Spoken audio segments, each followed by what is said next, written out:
So this is when we're on the beat here, and orange is in the 2-3-5, 2-3-6. And I was trying to articulate this on the water, but not to a great degree. So basically, boat 9 and 8 need to, in a 2-3-6, boat 9 and 8 are the 2 and the 3, and they need to position on the 4th place boat. And basically, they need to double team the 4th place boat until there's no longer a gap between the 4th place boat and the 5th place boat. And then the orange team is going to split, and they're going to try to make the 2-3-6 conversion here.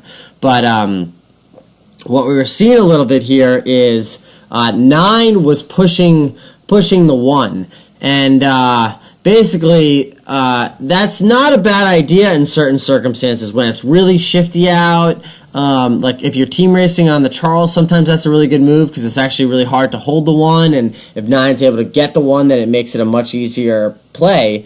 But today at our place, there were shifts, but they were subtle. They were few, and they were a little bit fewer and farther between. And it's a scenario where the 2 and the 3 really need to kind of play back together on the 4.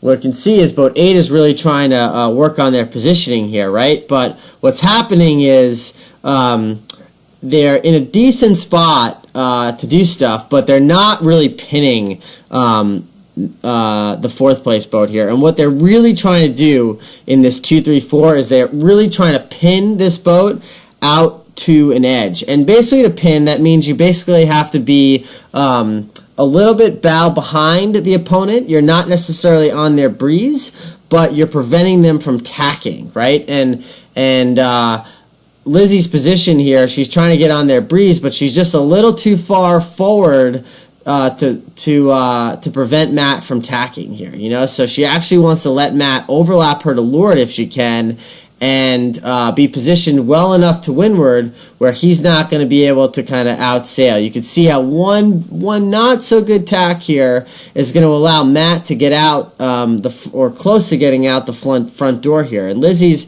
she's in a little bit more of a pinning position. Maybe she's kind of getting shot out a little bit, and that demonstrates the importance of great boat handling in team racing.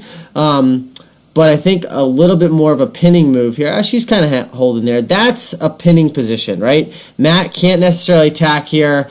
Lizzie's starting to slip in a little bit, but you tend to be a little bit more bow behind and a little bit more positioned to windward, so that you can totally control what's happening. Erin kind of recognizes this in the 1, and she's able to make an easy hit on Lizzie to kind of convert this 1-3 pass back. But I think that's a good video that kind of shows the importance of good positioning when you're trying to make a pass back or a pin happen.